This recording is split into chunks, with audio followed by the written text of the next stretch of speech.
Hey, Retcon Raider here.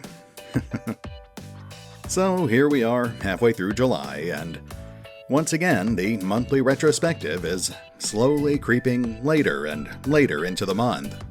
And not because I don't want to do it, mind you, but more because June was just another fairly quiet month. As always, there are a lot of interesting new projects on my plate, so I often end up dragging my feet when it comes to some of these less exciting updates. That said, I do think it's important to keep my viewers updated about what's happening with the channel, so let's take a look at the numbers. We'll at least try to make this quick. Now, according to the analytics, June was a fairly standard month, bringing in a total of roughly 325 new subscribers and a little under 80,000 global views. That's a very slight shift from the numbers we saw back in May, though it is still an overall improvement. Looking at the performance charts, it's easy to see that my latest videos more or less performed as expected. Phoenix Point is still topping the charts, Kingmaker and Battle Brothers are still pretty solid performers, and to my eternal confusion, my two Darkest Dungeon overviews continue to creep their way back into the monthly top 10. The one real wild card was my new video about Wasteland 3, which was kind of a spur-of-the-moment project.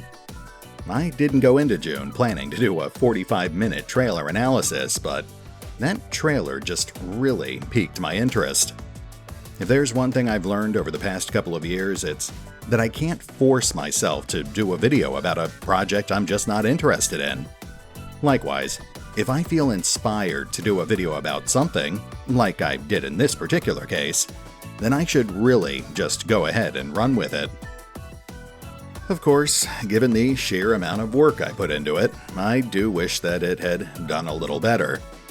After a full month online, it's currently sitting at about 6,000 views and an overall 98.5% approval rating. That's not bad, but it is pretty safe to say that there's significantly more hype surrounding games like Phoenix Point, at least for now. But I also think it's pretty safe to say that I will be doing more videos about the Wasteland franchise in the future, especially with the first backer alpha coming out in August. Aside from that, it was a pretty quiet month. I think about the only unusual thing worth noting is YouTube's aggressive new anti-profanity campaign. Now, this is obviously just another side effect of the recent adpocalypse. YouTube's doing everything they can to keep their remaining advertisers happy. The problem is that, as always, YouTube just isn't clearly communicating these new guidelines to the people who actually make all their content. Just like with last year's demonetization bots, I had to find out most of the basics secondhand through discussion forums and in other people's videos. There's nothing more frustrating than spending days putting together a video project, only to have it get flagged once the upload is finished, without having any idea what the actual problem is. YouTube basically wants us to abide by cable television standards. Profanity is allowed, but only in moderation. It shouldn't be included in descriptions, thumbnails, or the first minute or two of actual video runtime. But beyond that, it's really just business as usual. The other big question is whether these new guidelines also apply to the comment section of each video. Unfortunately, over the past few months, YouTube has started showing some signs that they're actually holding viewer comments against the creators of the videos that those comments end up attached to. It's all just rumor right now, of course, given that YouTube doesn't really like to share how their algorithms or internal enforcement systems actually work. But again, it's something that I need to keep in mind. I've resisted the urge to censor or filter my comment section over the past couple of years. But if YouTube is actually going to start using that against me, then I might have to start considering some sort of profanity filter.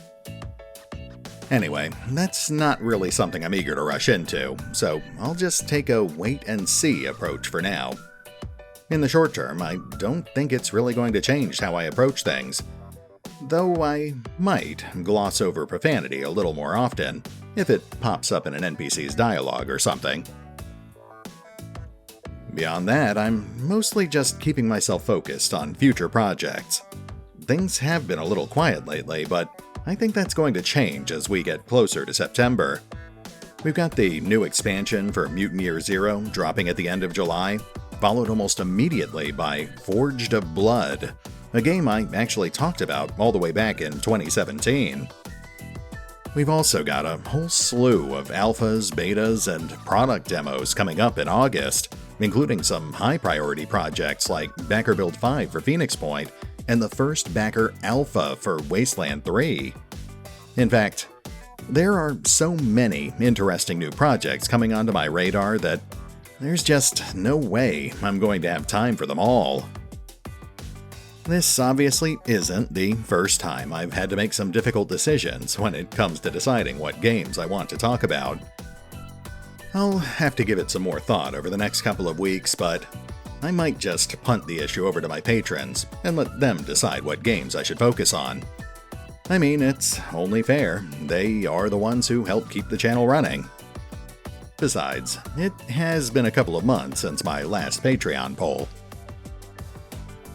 At any rate, that's pretty much everything there is to talk about from back in June. As usual, we'll start winding things down with a little bit of cat talk. Not too much, mind you, but I think it's fair to say that at least a few of my viewers have come to expect it on a monthly basis. That said, we've actually already talked about all 4 of my current cats. Granted, there's still more I could say about them. Goodness knows I've still got a ton of pictures to go through, and they do have an awful lot of adorable habits that I haven't even touched on. This month, though, I thought we'd round things out by briefly showcasing Luna, a sweet little stray that, sadly, I just couldn't add to my clouder. Now, much like most of my other cats, Luna was in fact a stray. In this case, an alley cat found outside of a McDonald's by one of my old gaming buddies. Although he did love animals, Luna was a little too curious for his liking. And one $500 collector's statue later, he was shopping around to find her a new home. Obviously, I was interested. After all, Luna was shy, but she was a sweetheart. This was actually back before I had adopted Layla, so I was still shopping around for a potential playmate for Kaiser, and Luna seemed like she might just fit the bill. Sadly, once we got the results of her blood work, it quickly became evident that she just couldn't stay. Despite being sweet, friendly, and otherwise healthy, she had FIV, a dangerous and highly contagious feline blood disease. As much as I liked her, I just couldn't afford to put the rest of my cats at risk. To his credit, my friend ultimately decided to just go ahead and keep her himself. Though he did also invest in a few cat-proof display cases. Anyway, that fills my cat quota for the month, so the only thing left to do at this point is dole out thanks, both to my patrons and to you, the viewers who help keep this channel running. I know I say it every month, but it really does bear repeating that all of this wouldn't be possible if it weren't for your continued support. It may not seem like much, especially these days with YouTube's constant shenanigans and the non-stop waves of adpocalypses, but every view really does help make a difference. Granted, it's nowhere near as profitable as it used to be, but I still make just enough to help cover the channel's overhead, with a little left over for new games and upgrades on the side. All things considered, I really can't complain. That said, I would like to give special thanks to my patrons from back in June, starting with my Honorary Raiders: A Normal Joe, Austin Fagan, Benjamin Gray, Biogolem, Brad Quinn, Cecil Kane, Kim S. Jensen, Mark Richards, Maximilian Monke, Mazi Melton, Mr. Scar Lectures, Stjepan Lovasic, and the Cursed Typewriter. I'd also like to give extra special thanks to my veteran raiders from back in June: AdriRaven, Alois, Ash, Drakiith, Exsellsior, James Trimmier, Jonathan Tanner, Laura and Mike, Mike Spark, Mildly Nuclear, Goblin Nico, Valinrook, and Woe77. And of course, special mention to my two biggest patrons, Revenant and Rowan Church, my Raider Lord and Captain respectively. Honestly, those two have single-handedly helped keep the channel afloat during some of the slower months, so I'm not sure if I can ever do enough to repay them. At any rate, if you'd like to help support the channel, then feel free to check out the links to my PayPal and Patreon accounts in the description below. Even $1 can end up making a difference. I mean, hey, that's enough for an energy drink or a can of cat food. And goodness knows, I go through both at a truly alarming rate. And hey, don't feel compelled to donate if you can't or simply don't want to. As always, just watching, liking, or commenting on my videos is already thanks enough. Like I said before, it might not seem like much, but it does all add up.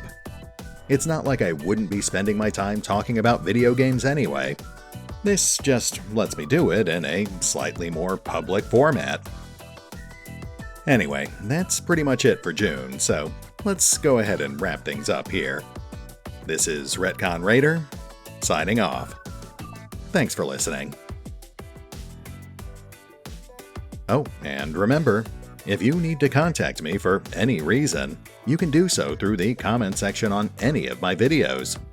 You can also get in touch with me on Facebook, Patreon, Twitter, my new Discord server, or my official email address. As always, links are in the description.